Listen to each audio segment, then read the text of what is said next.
Alright, and welcome to... what the fuck is this? Oh, my god, I'm a fucking idiot. Okay. Welcome to another smoke, stream, and discussion. I really enjoyed my last two here. Yeah, I've had two, and I really enjoyed my last two, so I'll be doing this again. Again, I'm drinking the last of my 4-pack of the Backwoods Bastard from Founders. And I've got a new cigar that I don't know too much about. This is the Helix Shade. This is a very mellow cigar. It's like a Churchill or a Robusto or a Corona or a Torpedo. So, got some things I might want to talk about today. And I'm not sure how long this will go. My first one went half an hour. Second one, I got a little, drunk, and I went an hour and a half. Especially because somebody was talking to me, and I was kind of enjoying the discussion with that person from Bombay, India. So this is supposed to be, this is like on the scale of like of richness. It's all this on the lowest scale. It's very mellow, silky smooth cigar apparently. So this should be good because this is a very, very strong beer, and this is supposed to be a very smooth, not so strong sort of cigar. So let's go ahead and cut this motherfucker, and then we'll pour some beer. Well, I always pour the beer first. So let's go ahead and do that. This is my third time on YouTube with this beer, so I'll leave it at that. Love that beer. It's really enjoyable, especially with cigars. Like with cigars, the Backwoods Bastard is really, really good. So, got my cutter. Gonna go ahead and cut this guy. Find the cap here and not go too far to the shoulder. It kind of has like one of those. It does have kind of like a square shape. I haven't had too many of them that are like this. But either way.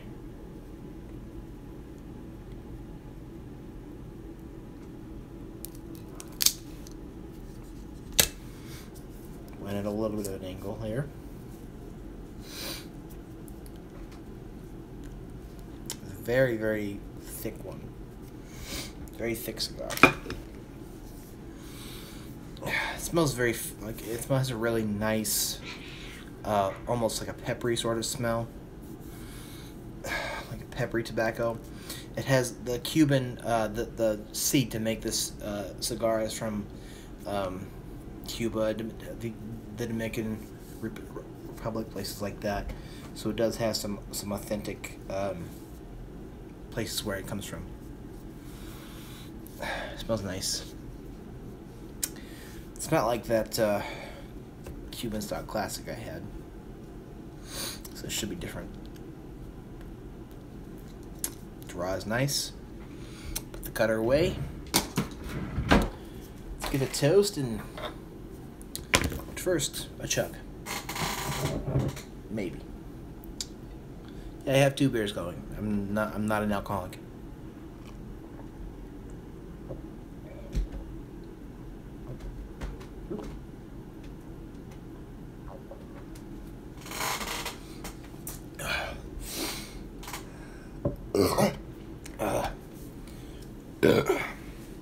That was sort of okay. Okay. Let's get to this shit. And I would love it, like, if you do start watching this while this is going, or even after I stop streaming, I would love it if you would give me, something that I really enjoyed about this channel is just talking to you guys. I mean, it's really enjoyable for me to talk to you guys. I mean, it's really, like my last stream, I was a little bit of a, I was a little,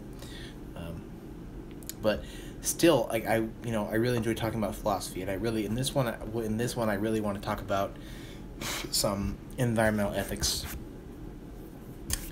with respect to the recent issue with the Keystone Pipeline. But Back with my little shitty blue lighter. We can do this either way.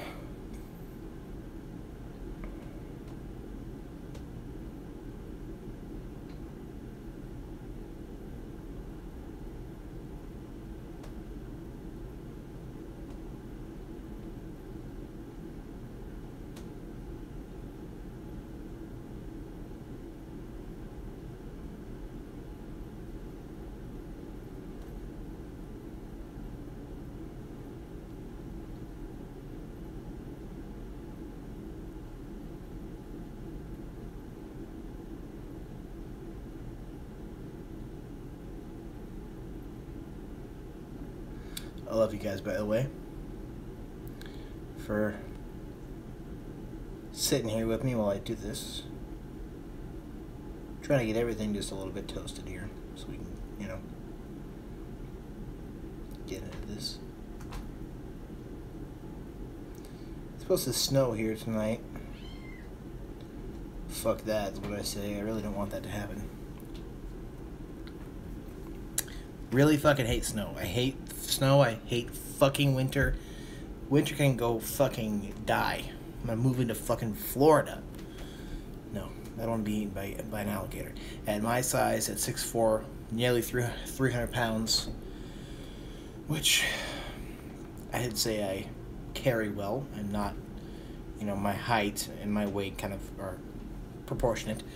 Even at that, an alligator may ingest me.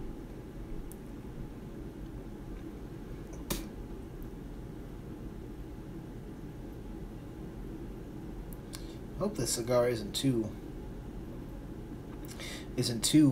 mellow. I mean, I like mellow, but mostly I like fuller cigars, you know. It's mostly what I like.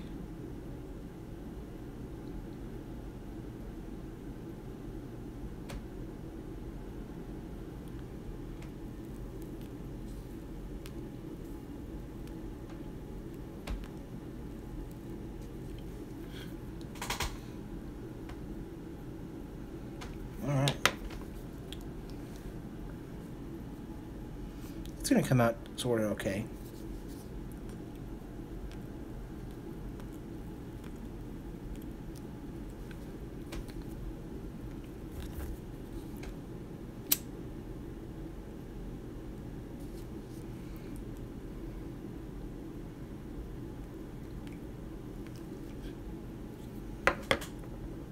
Yeah, I did okay.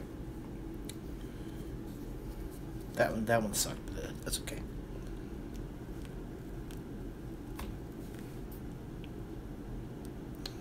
Wow, it's very mellow. Very, very mellow. It has good flavor, but it's still very, very mellow. Yeah. Not a horrible job. I do okay at this shit. Sort of, kind of. It's very big. I love that.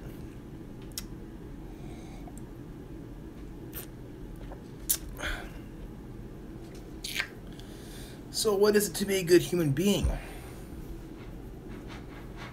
It's a question for Kant. It's a question for all of philosophy, what it means to be a good human being. As, Cat, you have to take a fucking shit right now, honestly.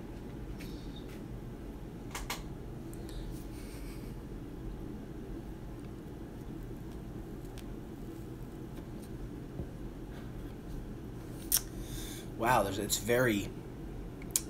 The smoke is very, like, not all cigars are like this. It's very... Wow. It's not too much of a lot. I mean, it's very silky. It's very... Whew. It's not putting you, like... It's not hitting you in the face with anything. With beers, I might hate that. I mean, even this Miller High Life... It gives you a lot of something more than this cigar does, but with cigars things are a bit different. Like I would hate to drink something like Miller 64 or Michelob Ultra every single day of my life because it's not enough flavor. But sometimes it's good to have a smooth, light, silky cigar, rather than one that's really full, rich. Sometimes it's good to have, you know, the ones at different times, but with cigars it's different. It has a nice, the cherry is giving off a nice smoke, I would say. I don't know, it's just really nice. It's really, really enjoyable. Of the few that I've had, that Havana Honey I had last time, it was very sweet, and I did like that. Sometimes sweet is very good in a cigar. Sometimes I really don't want that. It depends.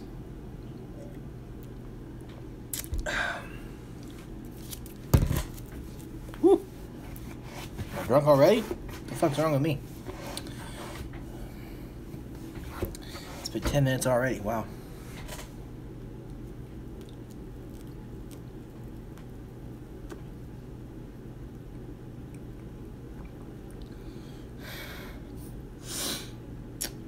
It's almost when you retrohale. Some cigars I can't retrohale because they're too strong.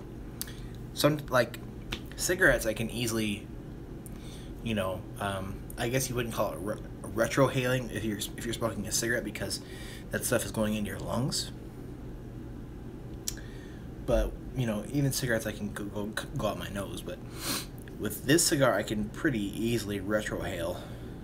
Some cigars are too strong and I can't do that. Like with the Cuban Stock Classic, with the La Gloria Cubana,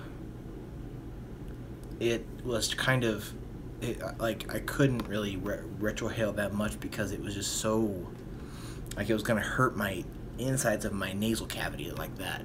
But this one really doesn't.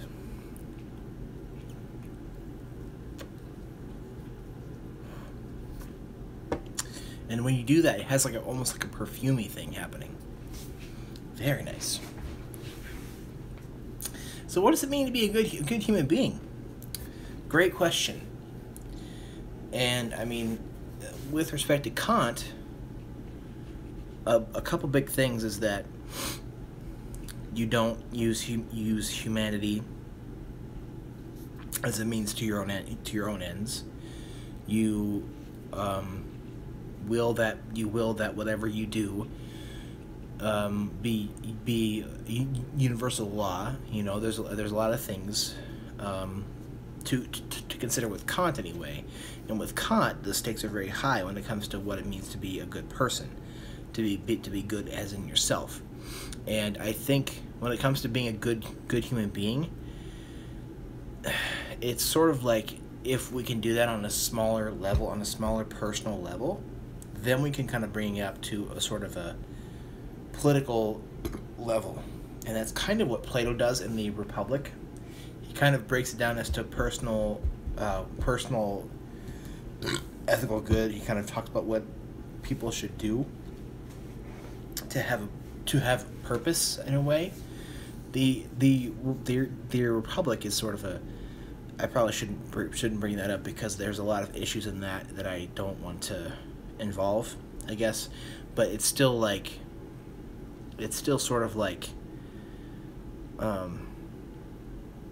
it's still sort of like you think about things on the smaller ways, and then you think about it on the much larger, more political way. So you kind of go up to thinking about what it means for you as a human to be a good person, and then you figure out what that means, and then you sort of, you know, I guess radicalize that to being everyone being a good person, to make a good government, a good state. And I would not say that in our current state of the U.S. that we are good. Especially with respect to environmental ethics, what it means to be a good person with respect to where we live and the other less intelligent beings around us.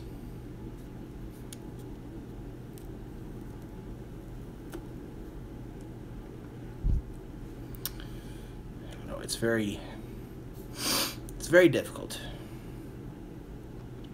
In case you didn't know, there was the spill of the Keystone XL pipeline.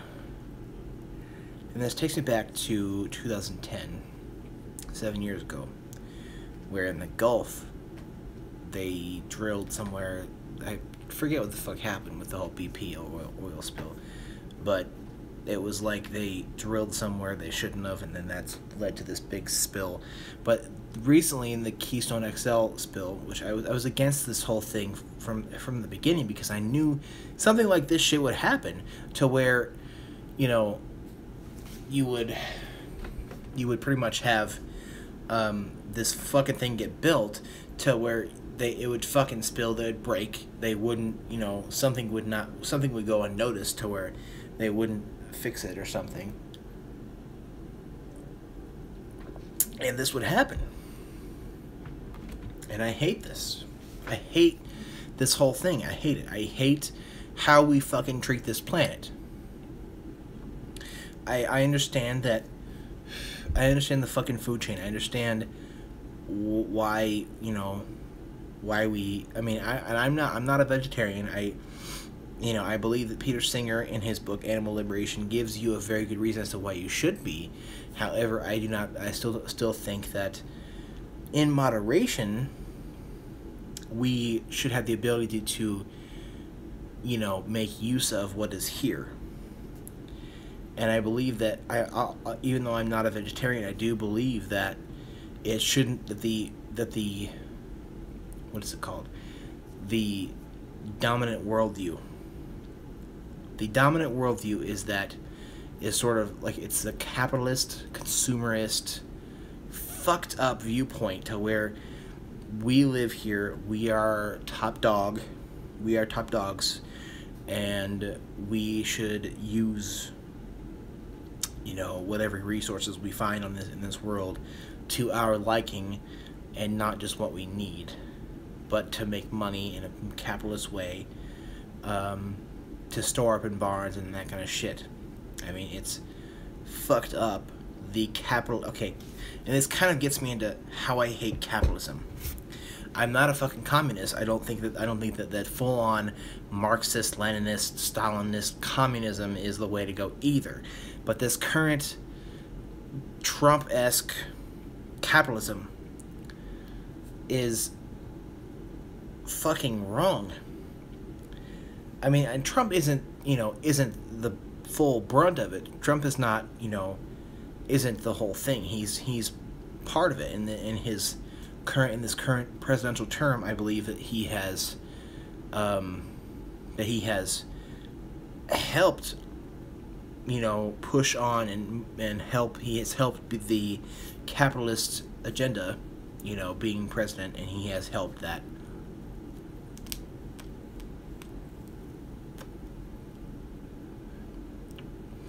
So that's personally, you know, where I'm at with it. I think that, oh, God, this is good. Never thought I would love a smooth,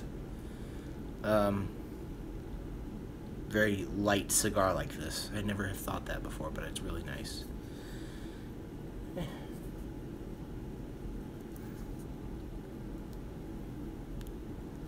And if you're wondering why I do that toasting thing at the beginning, and I don't just go in with the lighter to the fucking thing like that, because if you do that, when you do that with these fucking $8 cigars, or however much you spend on cigars, if you do that, you're going to get an overwhelming, not necessarily an overwhelming, but a charred taste.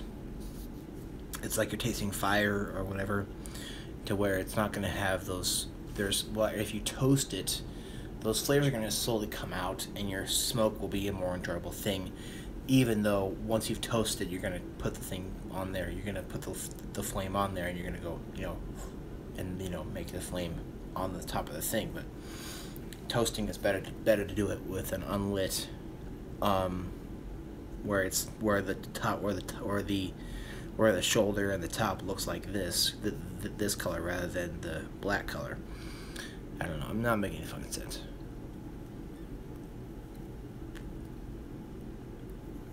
Either way, I love the cigar. I love it. Love it, love it, love it. Alright, I'm going to put the cigar down for a second and try and chug this again. Because I've had a shitty day. And I want to talk more, but I really want to have some kind of buzz.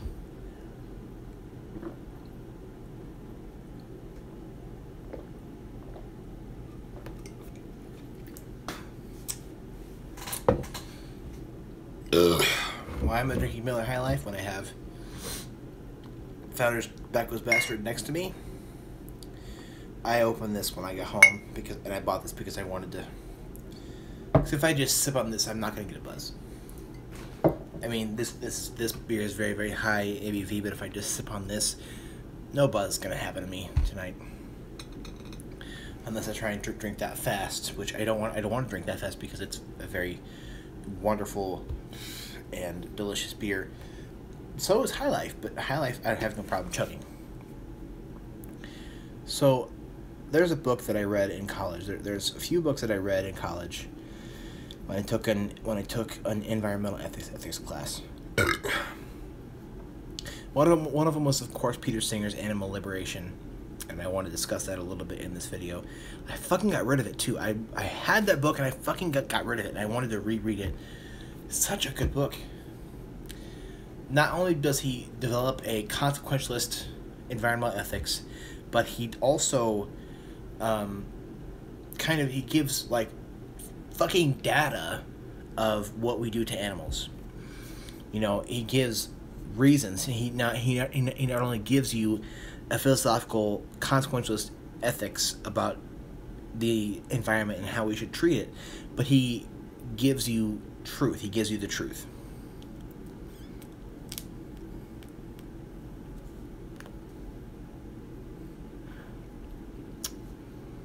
God.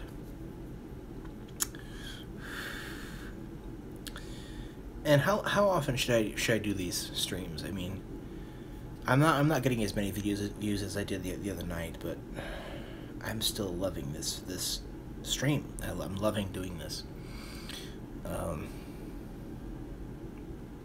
I do. I fucking love it. So I feel like I should do at least 3 of these a week, if possible. Unless I'm fucking broken and can't buy any cigars, then there's that. But I don't know. I'm really enjoying it. But so there was also a book I read called Becoming Native to This Place, which had like a philosophy in it, which was, in a way, it was poetic, but it was a lot about how we live here as if we own it, as if we, have full ownership of it, and we should not have to worry about running out of resources. We shouldn't have to worry about any kind of consequences when it comes to, living the dominant worldview way. And the dominant worldview in environmental ethics is just that, it's just that we should live this free enterprise, capitalist, consumerist way, not worry about how much we consume of resources that come into this world. And this has to do with crops, animals, crude oil. It has to do with all of that shit. It has to do with all of it. And it's just that whole worldview is that, why should I give a fuck if I slaughter pigs? Why should I give a fuck if I slaughter cows? Why should I give a fuck if I run a farm where I have thousands of cows, thousands of pigs, and I run a slaughterhouse and then I sell to supermarkets, so that I can make money and then I can have a $1 million business or whatever. I'm not trying to say that slaughterhouses are bad. I'm not trying to say that farmers are bad. I'm just trying to say that when we kill animals, when we use animals as a means to our ends, when we use our resources that we have in this world in excess, we are causing a big problem. And also, pollution is a whole another huge can of whoop ass. And I love that saying, but it's a huge can of whoop ass because it's just us not giving a fuck what we do. with pollution. It's we don't really give a fuck as to how we get our power. We don't give a fuck as to what products we use. We don't give a fuck about anything except for satisfying our ends.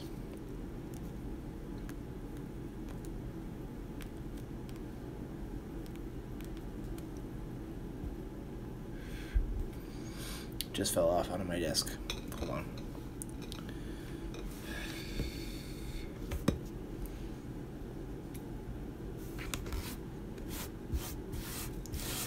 But I mean, it's just absolutely disgusting the way us humans act. We act like we are just absolute children, petulant children, and also complacent, to where we think that the world revolves around us and the world is ours, and that there's no consequences of global warming. Yes, Al Gore might be a fucking nut, but he is right about the global warming. He's right.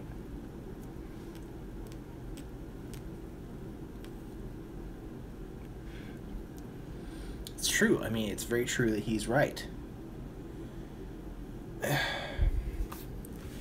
It just kind of disgusts me. And I mean, yeah, I am a part of it. I'm a part of this world. I'm part of this capitalist world. And I work for a company that is a capitalist company, where they're all about making money. They're all about cutting things to make money. But that's just what the capitalist U.S. is. I mean, and there are a lot of other countries like that. There are some countries who are not, but there are most countries in this world who are all about free enterprise. They're all about, having businesses in their country that's all about making more money than they did last quarter. They're all about improving their gross. All about all of that shit that really doesn't matter when it comes to being good people, when it comes to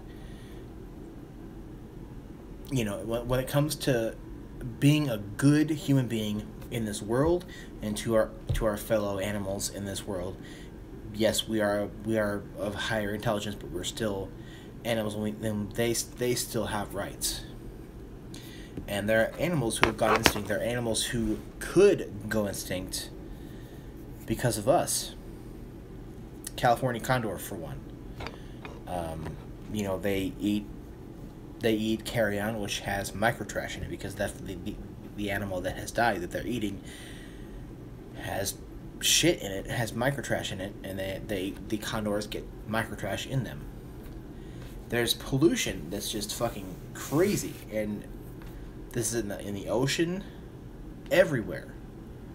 If you go to a fucking dump, if you go to a landfill, you will kind of, things will come to perspective for you who the fuck we are. Who the fuck do we think we are to do what we're doing right now? And global warming in 20, 50, 100 years is going to really get out of hand. This means tides will, stop going down. There will be higher water levels.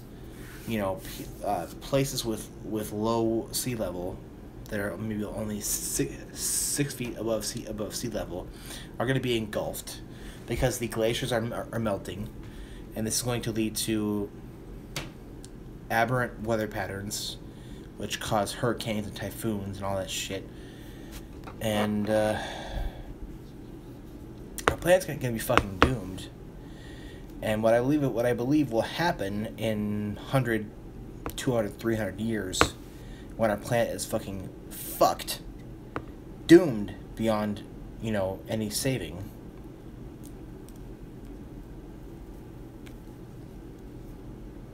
is we are going to eventually have to find a planet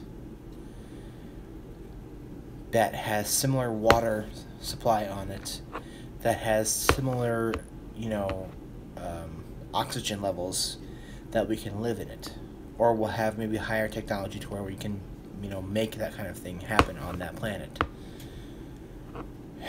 And hopefully, when that happens, we'll be more fucking wise about what we do. We'll be wise about. We'll be more wise about fucking multi-billion-dollar companies that pollute the world, or even multi-million-dollar companies that pollute the world and fuck everything up. I sound like a fucking stoner right now, but it's kind of the truth, because people who care for nothing in the dominant worldview, which governs the businesses and the government of this world, well, the bigger businesses.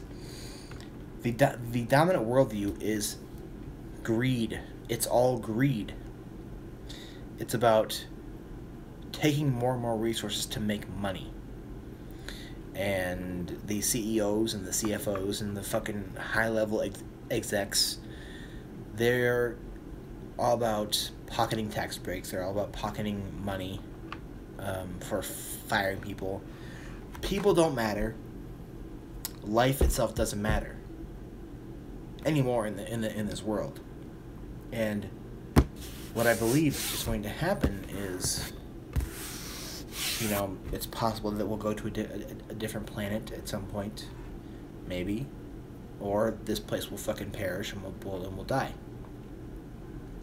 In a way, in a way, I guess. I mean, I have a different idea of how this will go because of my religion, but that's how it's gonna go.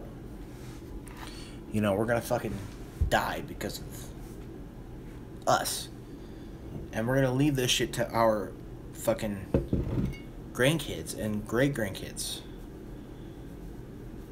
And I wish that there was something that we could do to change, to be better, to be better human beings.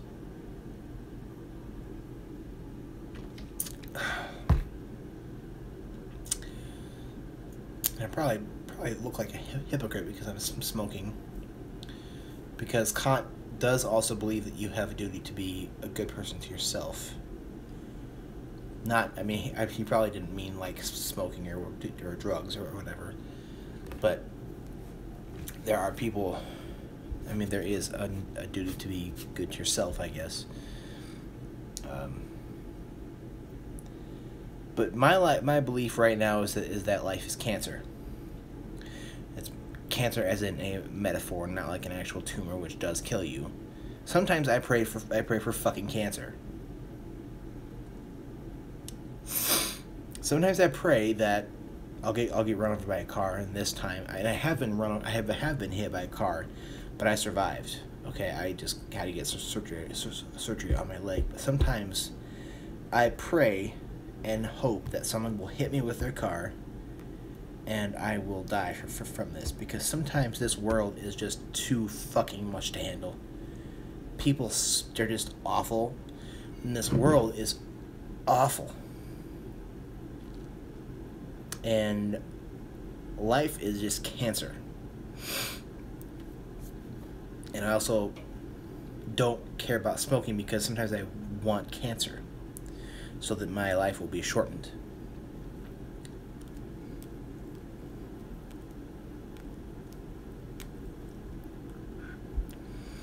And like, people ask me like, why are you smoking? You should probably want to live longer, right? I'm like, nah, And that's probably like, okay, I'm gonna quote Nietzsche right now. And I forget the exact quote, but I did retweet it from a Nietzsche account. My Twitter, by the way, is phenomenal. The name is Phenomenologian.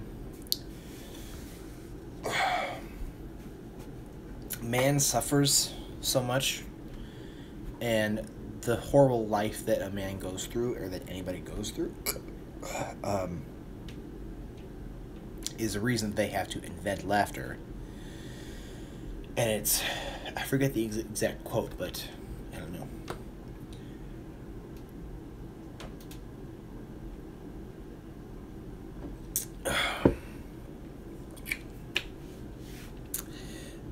Nietzsche does, in a way, especially in the Antichrist, and lots of other places, he does discuss how horrible life is. and how much of a fucking abomination it is.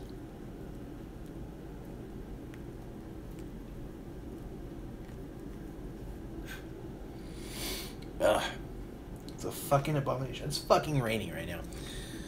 And it's probably gonna freeze, and I'm gonna fall on my ass tomorrow. Great. Fucking great. Ugh. Fuck. Maybe I'll die in my sleep. Whew.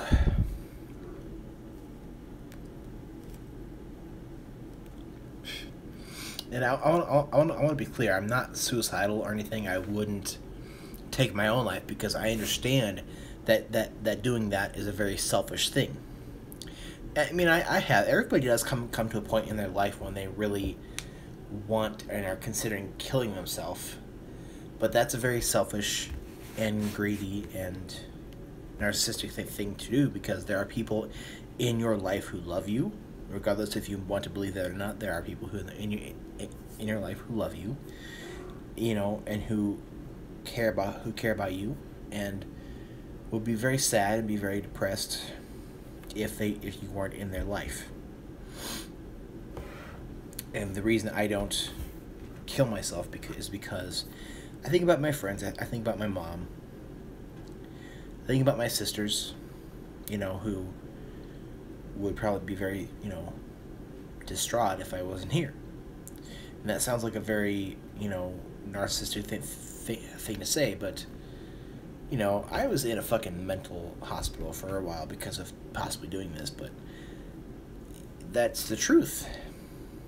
It's the truth is that it doesn't matter who you are. There's somebody in your life who cares about you. There's someone in your life who their life would be much sadder if you weren't there. That's just the plain truth.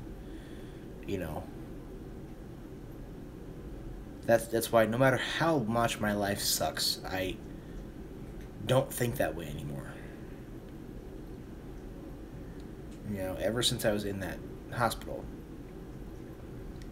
I have not thought that way ever again, because in that hospital really, and it's not really the hospital that did that, but it was me, you know, just in thought, you know, that whole 9 days that I was in there, you know, just me in thought as to how much different my life would be, that their life would be if I wasn't here. When I first got in there, for the first 3-4 days, I was like, fuck this, I'm gonna kill myself anyway. You know, so I didn't really care that I was in there. I was just like, well, as soon as I get out, I'm gonna find a way to fucking do it anyway. But as time went on, you know, I read this book by, I forget the guy's fucking name. It's the guy who wrote World Without End. Great book I read, but I was reading that book, and I also wrote a few poems. I wrote a few things which probably suck, but I mean, I was just in there and I was thinking about them, and they told me that, like, in the past few years before that, I was, you know, I would tell my mom, you know, I'm really thinking about, you know, just offing myself. She would always tell me, you know, think about us, like, think about how our life would be if you weren't here. And it really never sank in until I was inside there, and I haven't really thought about doing that since then, since I was in that hospital. But I do still think about, you know,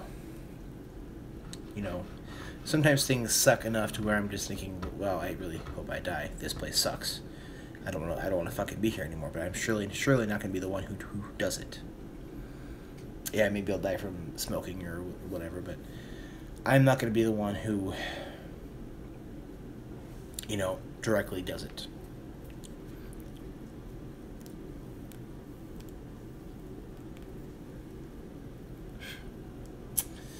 Yeah, I don't know.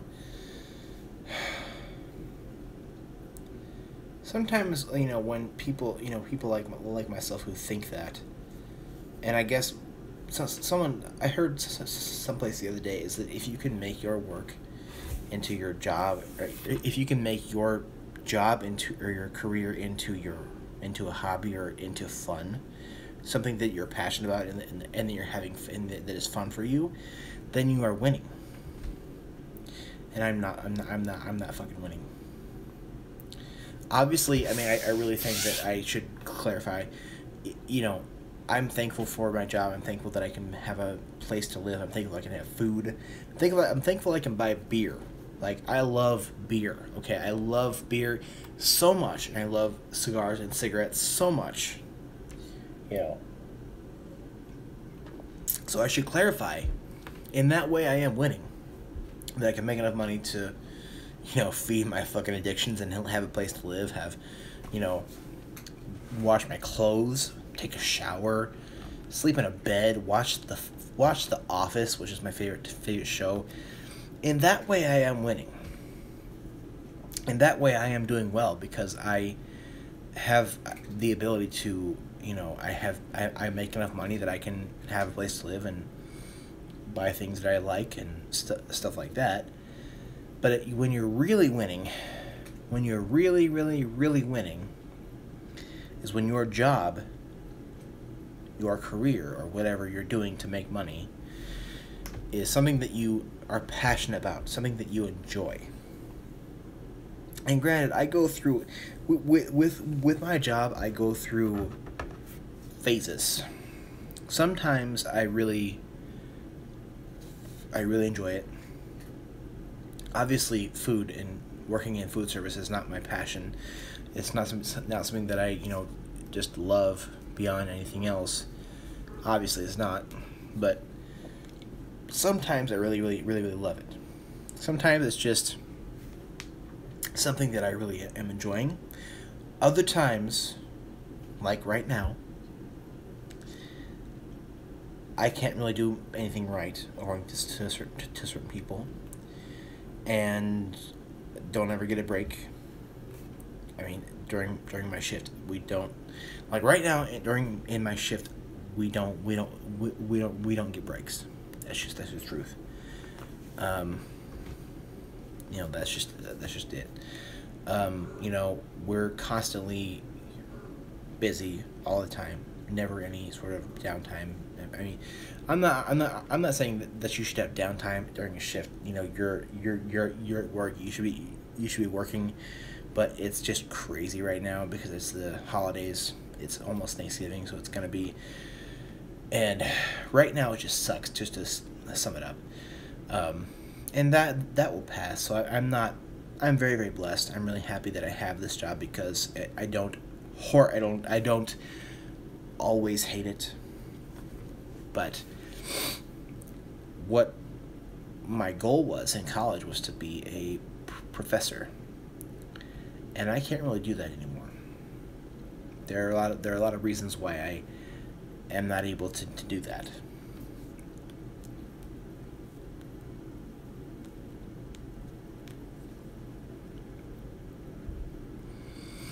And that's fine. It's fine that I've gotten past that. You know, I've accepted that. I want to use the word acquiesced, but I won't. But I'm still happy most of the time, you know. But sometimes I wish I had cancer. Sometimes I wish that something would happen. Sometimes I watch the news and I see that somebody got shot or somebody died of some horrible thing, and like, you know, and if they suffered, of course they're not lucky. But if they didn't suffer, I'm like, lucky bastard. And that's horrible. But this place sucks. I'm just talking about this world, life itself. Life is fucking cancer, metaphorically speaking. But I don't know. I feel like the more I talk, the more doldrums this is getting. It's starting to feel like It's like you're reading the book, The Phantom Tollbooth, and we're in the fucking doldrums right now. The doldrums right now.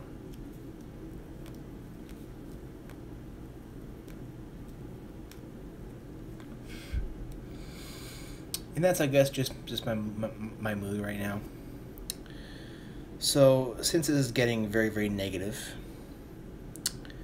and I think the reason why it went so long last time is because I had an awesome person talking to me. So, I think I'll probably get off now.